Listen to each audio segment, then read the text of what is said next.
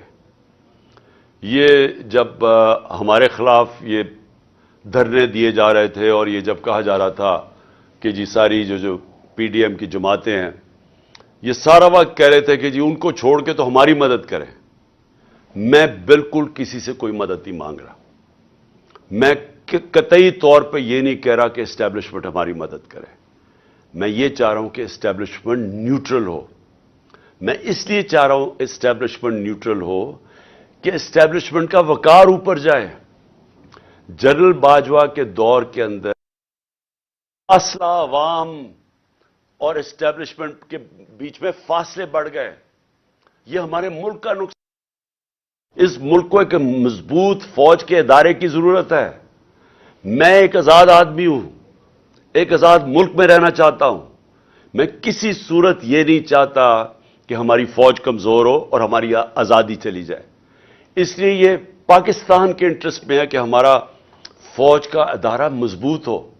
مضبوط وہ تب ہوگا جب وہ نیوٹرل ہو, وہ مداخلت نہ کرے. جو جنرل باجوہ کے دور کے اندر جس طرح کے بے دردی سے انہوں نے ہماری پالیٹکس کے اندر جس طرح انہوں نے کیا, میں آپ کو کہتا ہوں کہ میں نے اپنی زندگی میں جس طرح کی کھلی دشمنی ہمارے ساتھ کی گئی ان 7 مہینوں کے اندر میں نے کبھی یہ نہیں دیکھا. جس طرح جو ہماری حمایت کرتا تھا, میڈیا کرتا تھا, اس کے خلاف ایکشن, ہمارے لوگوں کے اوپر دھمکیاں علیحدہ, گمنام نمبر سے ٹیلی فون آ رہے ہیں اور دھمکیاں دیے جا رہے ہیں کہ عمران خان کو علیحدہ چھوڑو. میرے خلاف سٹیٹمنٹس لینے کی کوشش کی, لوگوں کو کہا کہ عمران خان کے خلاف سٹیٹمنٹ دو. یہ جو سارا توشہ خانہ کیس ہے اس کے پیچھے کون تھا؟ کون ان کو پکڑ کے یہ لوگوں سے سٹیٹمنٹس دلوا رہا تھا؟ اور اس کے علاوہ جو ارشد شریف سے ہوا, جو اعظم سواتی سے ہوا اور ہو رہا ہے, جو شہباز گل سے ہوا, جو جمیل فاروقی سے ہوا صرف اس لیے کہ وہ ہمارے حق میں سٹیٹمنٹس دے رہا تھا, جو ٹی وی چینل سے کیا گیا. کبھی میں نے آپ کو بتایا کہ میں نے جنرل مشرف کے مارشل لاء کی میں سخت خلاف تھا اور انہوں نے میں نے جیل گیا ان کے دور میں. میں نے کبھی اس طرح کی سختی, اس طرح کی ہیومن رائٹس کی وائلیشن اس دور میں نہیں دیکھی تھی جو میں نے اس جنرل باجوہ کے اس دور میں دیکھی.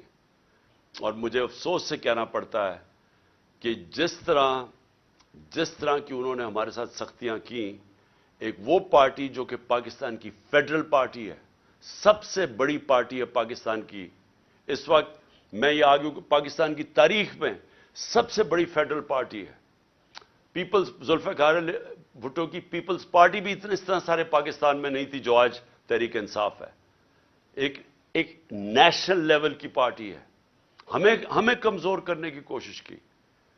اور تو چھوڑے جو کہ جس طرح انہوں نے اعظم سواتی سے کیا ہے, مجھے تو حیرت ہوتی ہے کہ کیسے کسی ایک سینیٹر, ایک وہ شہری جو باہر کمائی کر کے پاکستان اپنا پیسہ لے کے آتا ہے, کیسے اسے صرف ایک ٹویٹ کے اوپر, کیا ٹویٹ یہ اس نے کی کہ جنرل مشرف نے NRO 2 دیا؟ سارا پاکستان جانتا ہے کہ جنرل مشرف نے NRO 2, جنرل باجوہ نے NRO 2 دیا, مشرف نے NRO 1 دیا, سب کو پتا ہے. ہمیں کئی دفعہ انہوں نے کہا جب ہم گورنمنٹ میں تھے کہ جی چھوڑ دیں احتساب کو, چھوڑ دیں اقتصادیات کے اوپر کانسنٹریٹ کرو, اکانومی پہ کانسنٹریٹ کریں, احتساب کو بھول جائیں. ہمیں فیٹف کے اندر انہوں نے ان کی طرف سے آئی ریکویسٹ کہ جناب فیٹف میں ان کو NRO 2 دے دو, یہ اپوزیشن کو. تو ہمیں تو پتا ہے کہ NRO 2 کس نے دیا. تو اگر اعظم سواتی نے یہ ایک ٹویٹ کر ہی دی, یہ اس کی اتنی بڑی سزا تھی کہ اس کو پہلے پوتوں اور پوتیوں کے سامنے گھر میں 3 بجے گھس کے مارا گیا, پھر اس کو ننگا کر کے ننگا کر کے ISI نے اس کو مارا علیحدہ، اور اس کے بعد اس کو جو کیسٹ اس کی بیوی اور بیٹی کو دی گئی وہ گندی کیسٹ، اور اس کے بعد اب اس کے اوپر 30 کیس اور کر دیے۔ اس عمر میں آدمی کو کبھی کوئٹہ جا رہا ہے اور کبھی سندھ جا رہا ہے، اور میں آج کوئٹہ اور سندھ کے ہائی کورٹس کو سلام پیش کرتا ہوں کہ جس طرح انہوں نے سٹینڈ لیا اس کے اوپر۔ لیکن کیا یہ ایک مہذب معاشرے میں، ایک ڈیموکریٹک معاشرے میں ہوتا ہے؟ یہ تو ڈکٹیٹرشپ میں بھی اتنا برے حالات نہیں تھے۔ اور اس کے بعد شہباز گل، اس کے اوپر 8 کیس اور کر دیے ہیں۔ میں ایکس پرائم منسٹر پاکستان کا، مجھے پتا ہے کس نے گولیاں، کس نے میرے اوپر قاتلانہ حملہ کیا، مجھے پتا ہے وہ کون ہے۔ میں اپنی FIR نہیں کٹوا سکا تو اور کون کٹوائے گا پاکستان میں؟ اور کون آج مجھے بتائے کمزور آدمی، اگر ایکس پرائم منسٹر سب سے بڑی پارٹی کا ہیڈ اگر وہ نہیں کر سکتا تو باقی کون کر سکتا ہے؟ تو یہ ہیومن رائٹس کا حال ہے آج۔ ہم بات کرتے ہیں کہ جی مقبوضہ کشمیر میں بہت بڑے برے حالات ہیں، تو یہاں کیا ہیں؟ یہاں کون سے ہیومن رائٹس رہ گئے ہمارے؟ اور مجھے بڑے افسوس سے کہنا پڑتا ہے، میں پوری ریسپیکٹ سے میں اپنی اعلیٰ عدلیہ سے پوچھنا چاہتا ہوں کہ دیکھیں، اگر آپ ہمارے فنڈامنٹل رائٹس کی، اگر آپ ان کی حفاظت نہیں کریں گے تو اور کون کرے گا؟ کیا کوئی باہر سے آ کے ہمیں کرے گا؟ ہم بار بار یہ کہہ بیٹھے ہیں، ارشد شریف کی والدہ کی فریادیں سنیں، ہمیں پتہ ہے اس بیچارے سے کیا ہوا ہے۔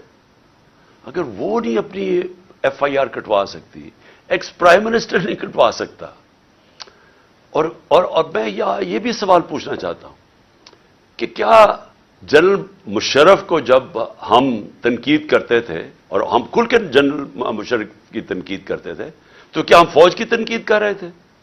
سب کو پتا تھا کہ جنرل مشرف کی ہم تنقید کر رہے ہیں، ہم فوج کی نہیں۔ یہ قوم فوج کو پیار کرتی ہے، کیونکہ قوم کو پتہ ہے کہ ہمیں وہ آزاد رکھنے والی ہماری فوج ہے۔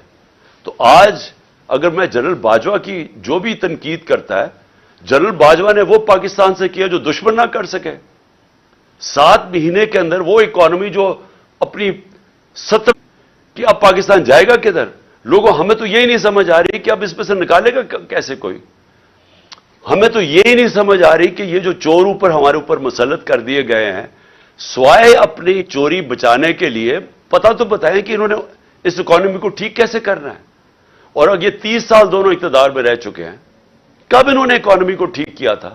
یہ تو جب سے آئے ہیں پیسہ بنانے کے چکر میں ہیں، اور ان کے پیسے معاف ہو رہے ہیں اور ملک بھی نیچے چلا گیا ہے۔ کون ذمہ دار ہے اس کا؟ تو یہ ہمارا رائٹ ہے، یہ میرا جمہوری رائٹ ہے یہ کہنے کا۔ اور میں آپ کو پھر سے یہ کہہ دوں کہ میں یہ باتیں اس وجہ سے، یہ قاتلانہ حملہ میرے اوپر ہوا تھا میرا منہ بند کرنے کے لیے۔ یہ منہ نہیں بند ہونے لگا، یہ جب تک میں زندہ ہوں میں اس ملک کے لیے کھڑا ہوں گا، اس ملک کی آواز بلند کروں گا۔ میں کسی صورت اپنی آواز بند نہیں کرنے لگا۔ اور میں یہ چاہتا ہوں کہ اگر کوئی ادارے کے اندر کالی بھیڑے ہیں تو ادارہ اپنا وقار اونچا کرتا ہے جب ان کے اگینسٹ ایکشن لیتا ہے۔ یہ نہیں کہ جو بات کرتا ہے ان کے اوپر کارروائی شروع کر دے، جو کہ اعظم سواتی سے خاص طور پہ ہوا ہے۔ اور میں آخر میں الیکشن کمیشن کے اوپر بات کرنا چاہتا ہوں۔ میں پھر سے یہ کہتا ہوں کہ میں نے پاکستان میں جب سے بھی میں 26 سال سے الیکشن لڑ رہا ہوں، میں نے اپنی زندگی کے اندر کبھی اس طرح کا الیکشن کمشنر نہیں دیکھا، جو ایک تو یہ جو سکندر سلطان ہے اور دوسرا جو کہ سندھ کا الیکشن کمیشن ہے۔ پہلے میں یہ واضح کر دوں کہ جو سندھ کا الیکشن کمشنر ہے یہ سندھ گورنمنٹ کا ملازم ہے، یہ انڈیپینڈنٹ الیکشن کمشنر نہیں ہے۔ ہم سپریم جوڈیشل کاؤنسل کے پر کیس لے کے گئے ہوئے ہیں اس کا، اور مجھے افسوس ہوتا ہے کہ اتنی دیر سے ہمارا کیس پڑا ہوا ہے سپریم جوڈیشل کاؤنسل میں، کوئی سن ہی نہیں رہا کہ کیسے ہو سکتا ہے کہ سندھ گورنمنٹ کا ملازم غیر جانبدار ہو جو ان سے تنخواہ لے رہا ہے۔ اور جو اس نے کیا ہے چیف الیکشن کمشنر نے، سوائے اس کے کہ اس کا 1 پوائنٹ ایجنڈا ہے کہ عمران خان کو ڈسکوالیفائی کیسے کرنا ہے. توشہ خانہ کا کیس اس نے پکڑا ہوا ہے. جس وقت بھی یہ کیس عدالت میں جائے گا, اس کے ہاتھ سے نکلے گا, میں آج رائٹنگ میں اس قوم کو دیتا ہوں, ہر چیز اخلاقی طور پہ اور قانونی طور پہ اس میں جائز میں نے کی ہے. اور دوسرا فورن فنڈنگ کیس, جس وقت بھی اس کے اوپر تحقیقات ہوں گی, یہ واضح ہو جائے گا کہ تحریک انصاف واحد پارٹی ہے جس نے صحیح معنی میں پولیٹیکل فنڈ ریزنگ کی ہے. سپریم کورٹ نے بھی 2018 میں کہا ہوا ہے اس کو, الیکشن کمیشن کو, پھر سے ہائی کورٹ میں بھی کہا ہوا ہے کہ جو فنڈنگ کیس ہیں, تینوں پارٹیز, پیپلز پارٹی, پی ایم ایل این اور تحریک انصاف کی, اکٹھی سنی جائیں. 4 سال ہو گئے ہیں تحریک انصاف کو کٹہرے پہ کھڑا کیا ہوا ہے, اور ان دو پارٹیز کے کیسز نہیں سنتا.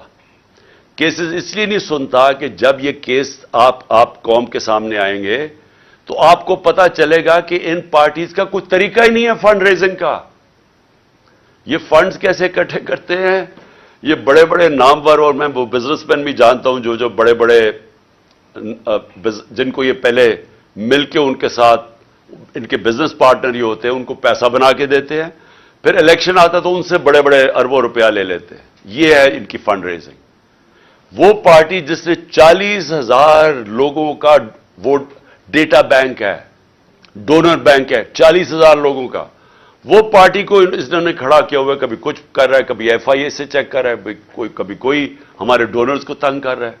اس کے پیچھے پڑا ہوا یہ, ان سے نہیں پوچھتا کہ جناب آپ بتائیں آپ کی کیوں نہیں. اور میں نے سنا ہے کہ انشاءاللہ ان کا کیس لگنے لگا ہے, اور ہم انتظار کر رہے ہیں کہ ساری قوم کو پتا چلے کہ یہ دونوں پارٹیز پیسہ کیسے اکٹھا کرتی ہیں. اور پھر توشہ خانہ, میں پھر چیلنج کرتا ہوں کہ جب بھی توشہ خانہ لگے گا, کوئی چیز عمران خان نے انلیگل نہیں کی, کوئی کسی قسم کا, نہ آج تک پہلے قانون توڑا ہے, نہ آج توڑے گا, نہ کبھی آگے بھی توڑے گا. لیکن جنہوں نے قانون توڑا ہے, جنہوں نے توشہ خانہ میں ڈاکہ مارا ہے, اس میں ہے نواز شریف اور آصف زرداری. کیوں ڈاکہ مارا ہے؟ کیونکہ گاڑی توشہ خانہ سے نکالنا غیر قانونی ہے. 3 مہنگی گاڑیاں آصف زرداری نے توشہ خانہ سے نکالی ہیں, اور ایک نواز شریف نے نکالی. کیوں نہیں الیکشن کمیشن پوچھتا ان سے؟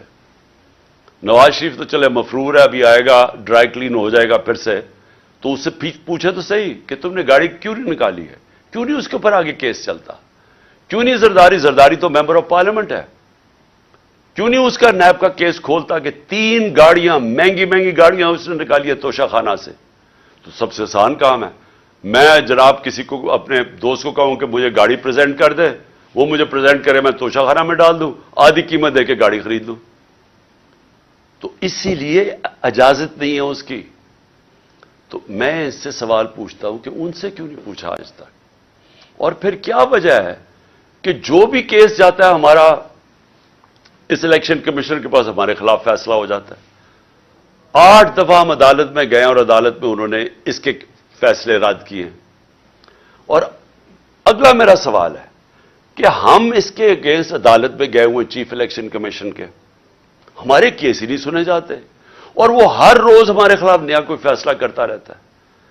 دیکھیں, پاکستان کے اندر اگر فری اینڈ فیئر الیکشن نہ کروائے گئے, میں آج آپ ساری قوم کو آگاہ کرنا چاہتا ہوں کہ اگر میں بڑا ہوں اس قوم کا, تو میرا کام ہے اپنی قوم کو سمجھانا کہ اگر اس ملک میں فری اینڈ فیئر الیکشن نہ کروائے گئے, یا انتشار ہوگا, آگے ملک کے اندر حالات برے ہیں, آگے یہاں سیاسی استحکام نہیں ہے, آگے اس ملک کے اندر یہ چور جو اوپر بیٹھے ہوئے ہیں یہ پوری کوشش کر رہے ہیں کہ کسی نہ کسی طرح, میچ تو ان سے کھیلا نہیں جاتا, کسی نہ کسی طرح ڈسکوالیفائی کریں, کیسز کریں, ایف آئی آر کریں. میرے اوپر 30 ایف آئی آر ہو چکی ہے, اور مجھے کوئی فکر نہیں ہے.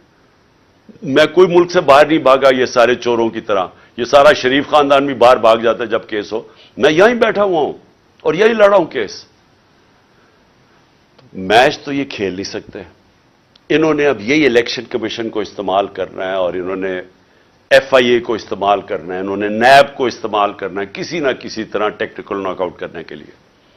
لیکن اگر اس ملک کے اندر صاف اور شفاف الیکشن نہ ہوئے, میں بڑے عزت سے اپنے اداروں کو, جس میں ہماری عدلیہ بھی ہے, معتبر ہے, اور جس میں پاکستان کی فوج بھی ہے, جن کے پاس جو اس ملک میں ایک پلیئر ہے, میں آپ کو یہ بتانا چاہتا ہوں کہ اگر آپ کو ملک کی فکر ہے تو خدا کے واسطے اس ملک کو صاف اور شفاف الیکشن کی طرف لے کے جائیں.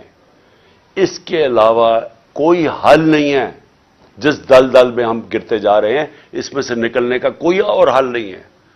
کسی معاشی ایکسپرٹس کو پوچھ لیں, کوئی ماہرین جو کہ پالیٹکس کے ایکسپرٹس ہیں, باہر سے کوئی منگوا لیں اگر آپ کو اندر یہاں نہیں ملتے, سارے آپ کو ایک چیز کہیں گے کہ پہلے پولیٹیکل سٹیبلٹی لے کے آئیں, فری اینڈ فیئر الیکشن کروا کے, اس کے بعد ملک آگے چاند سے اوپر پھر سے کھڑے ہونے, نہیں تو یہ نیچے ہی جا رہا ہے. میں نے آخر میں نے اپنی ساری مشاورت کمپلیٹ کر لی ہے. میں انشاءاللہ 17 تاریخ کو ہم ایک ہماری پارٹی کی گیدرنگ ہو رہی ہے بڑی لبرٹی چوک کے اوپر, اور انشاءاللہ لبرٹی چوک میں اپنے خطاب کے اوپر اپنی قوم کو ڈیٹ دوں گا جب ہم 2 اسمبلیز, ہماری جو پختونخوا کی اسمبلی اور ہماری جو پنجاب کی اسمبلی ہے, اس کو ہم ڈیزالو کریں گے, اس میں سے نکل کے ہم الیکشن اناؤنس کروائیں گے. اس کے علاوہ ہمارے جو 123 یا غالباً 125 نیشنل اسمبلی کے ممبرز ہیں جو ہمارے انہوں نے ابھی تک استعفے قبول نہیں کیے, ہم نیشنل اسمبلی کے اندر جا کے اسپیکر کے سامنے کھڑے ہو کے کہیں گے کہ ہمارے استعفے قبول کرو, تاکہ ہم نیشنل اسمبلی سے بھی ریزائن کریں, اور پھر تقریباً 70% پاکستان کے اندر الیکشن ہوگا.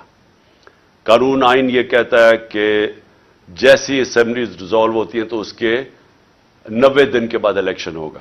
تو یہ سمجھ لیں کہ انشاءاللہ 17 تاریخ کو میں ڈیٹ دوں گا, اور اس کے بعد ہمارے 70% پاکستان الیکشن میں چلا جائے گا, الیکشن موڈ میں. عقل تو یہ کہتی ہے کہ اگر 70% ملک میں الیکشن ہو رہا ہے تو آپ نیشنل اسمبلی سارے ملک کا ہی الیکشن کروا دیں. لیکن بدقسمتی ہماری یہ ہے کہ ہمارے یہاں مجرم جرائم پیشہ لوگ بیٹھے ہوئے ہیں, ان کو کوئی قوم کی فکر نہیں ہے, ان کی دولت ملک سے باہر پڑی ہوئی ہے. روپیہ گرتا ہے تو ان کی دولت میں اضافہ ہو جاتا ہے کہ ان کے پیسے ڈالر میں پڑے ہوئے ہیں. ان کا جینا مرنا پاکستان میں نہیں ہے. جب بھی مشکل وقت آئے گا یہ پھر اپنا بوریا بسترا اٹھا کے باہر چلے جائیں گے, جدھر یہ بڑے آرام سے زندگی گزار رہے ہیں. ان کا صرف مقصد یہ ہے کہ ان کے کرپشن کیسز معاف ہوں, تاکہ ان کی سلیٹ جیسے جنرل مشرف نے صاف کی تھی, اب یہ جناب جنرل باجوہ کی بدولت ان کی سلیٹ صاف ہوگی. اور اس کے بعد پھر سے یہ امید لگا کے بیٹھے ہوئے ہیں کہ راؤنڈ 3 آئے گا ان کا ملک کو لوٹنے کے لیے. تو اس لیے ان کو کوئی انٹرسٹ نہیں ہے الیکشن کروانے کا.